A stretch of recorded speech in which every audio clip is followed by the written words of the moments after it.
Shalom, salam damai dalam nama Tuhan kita Yesus Kristus. Assalamualaikum warahmatullahi wabarakatuh.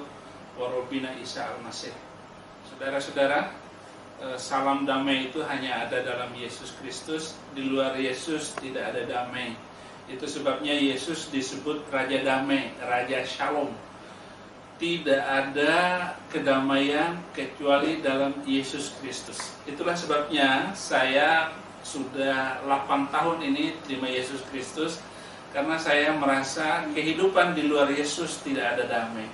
Hanya dalam Yesus damai itu saya peroleh dan saya nikmati, saya rasakan luar biasa. Salamnya orang Islam adalah salamnya orang Kristen awal.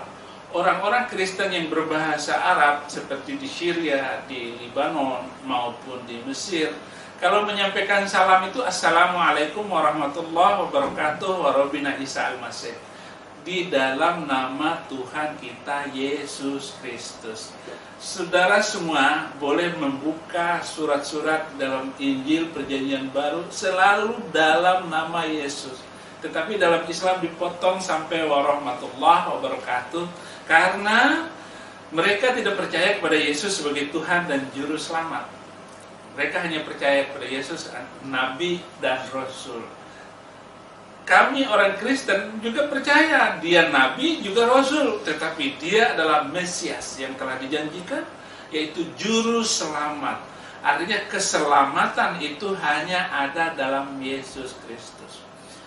Baik saudara-saudara,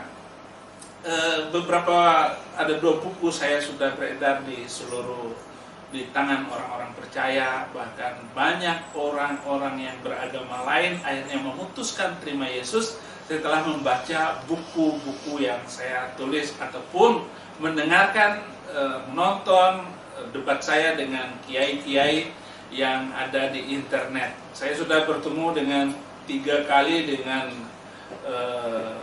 Pak Ustadz Insan Mopoginta dengan teman-temannya. Mereka berdebat dengan saya.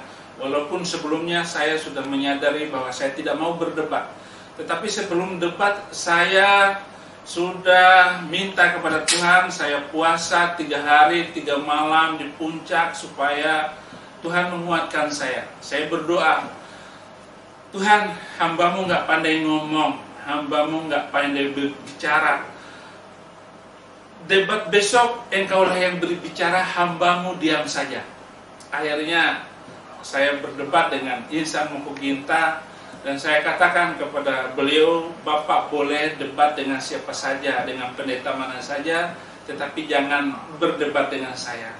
Kalau Bapak berdebat dengan saya, Bapak akan ketemu batunya. Bapak berdebat dengan orang yang tidak mengenal Al-Quran. Bapak berdebat dengan pendeta-pendeta yang tidak memahami ajaran Islam. Tetapi setelah saya pindah menjadi orang Kristen, pindah dari Islam kepada Kristen, baru saya mengerti bahwa ternyata apa yang didengung-dengungkan oleh Islam, bahwa Muhammad adalah utusan Allah, Muhammad adalah Nabi Allah seperti nabi-nabi terdahulu, nabi-nabi sebelum Muhammad, yaitu nabi-nabi Bani Israel. Ternyata tidak saya temukan ayat-ayat yang merujuk kepada bahwa Muhammad adalah utusan Allah seperti nabi-nabi Bani Israel.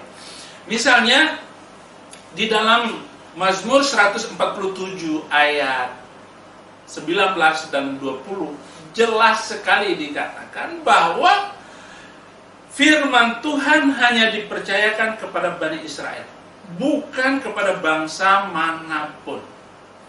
Begitu saya menemukan ayat ini, oh ternyata tidak ada nabi selain Bani Israel, dan firman Tuhan hanya Alkitab. Lalu saya bertanya, kenapa di dalam Al-Quran Muhammad menyatakan, surat Yunus ayat 94, di sana dikatakan wa in kunta fi syakkin mimma anzalna ilaika, wa in kunta fi syakkin mimma anzalna ilaika fas'alil ladina yaqra'una alkitaba min qablik. Hei Muhammad, Jika kamu ragu tentang apa yang kuturunkan kepadamu, yang kami turunkan kepada kamu, maka tanyakanlah kepada Bani Israel, kepada orang-orang yang telah diberi Alkitab. Ternyata saya buka Alkitab, tidak ada satupun yang merujuk kepada kedatangan Nabi Muhammad. Apalagi tentang nubuatan tentang Nabi Muhammad. Udah jelas, firman Tuhan hanya dipercayakan kepada Bani Israel. Inilah yang menjadi kekuatan bagi saya. Bahkan pendeta-pendeta yang memang dari Kristen, orang-orang yang sudah berdebat selama ini dengan Insan Muhginta dan orang-orang Islam lainnya, tidak pernah menyebutkan ayat ini bahwa firman Tuhan hanya diturunkan kepada Bani Israel. Hanya diturunkan kepada Bani Israel, bukan kepada bangsa manapun, bukan juga kepada bangsa Arab. Dan kita tahu bahwa kedatangan Muhammad itu adalah 600 tahun setelah Yesus Kristus.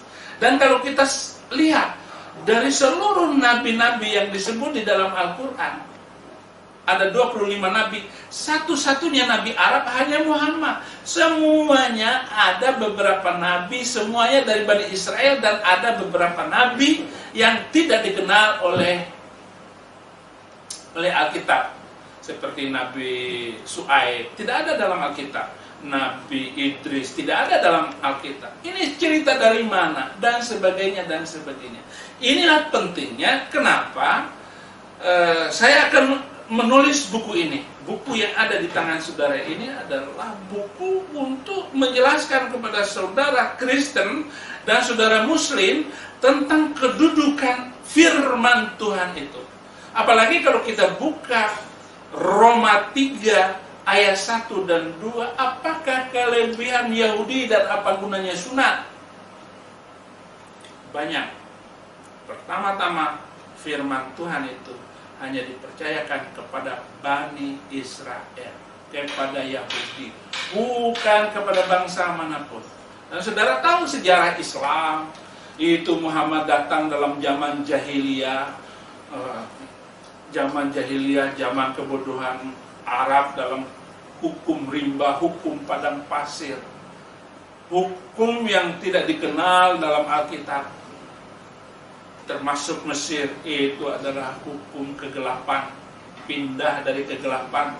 Maka saya adalah pindah dari jahiliyah kepada kehidupan yang benar menurut Alkitab.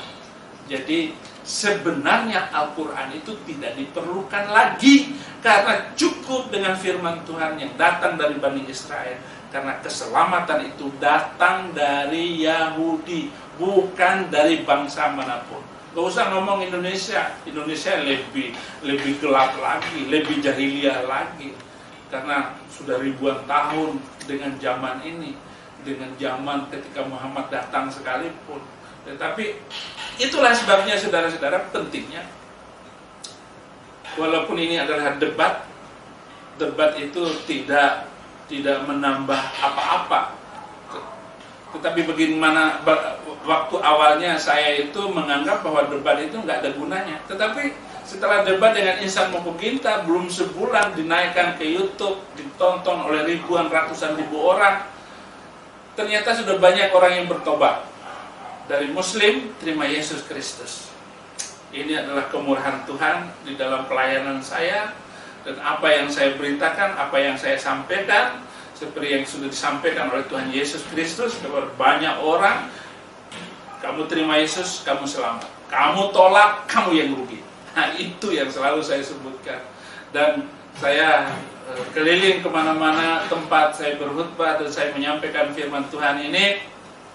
Sudah banyak orang Muslim yang saya ketemu dan mereka semua terima Yesus Kristus. Kuncinya, saya sudah menyerahkan seluruh hidup saya kepada Yesus Kristus. Saya menulis dalam buku saya, kesaksian saya sanggup berkorban dengan jiwa, raga, dan nyawa saya, serta apapun yang ada pada saya bagi kemuliaan Tuhan Yesus Kristus. Itulah yang saya lakukan, saudara-saudara, dan saya buktikan dan saya selaraskan dengan apa yang menjadi visi misi saya, sesuaikan dengan kitab suci Injil keselamatan Yesus Kristus. Terima kasih Tuhan, terima kasih, selamat menikmati dan membaca buku-buku yang saya tulis dan kaset-kaset debat yang saya sampaikan kepada saudara-saudara. Tuhan Yesus memberkati.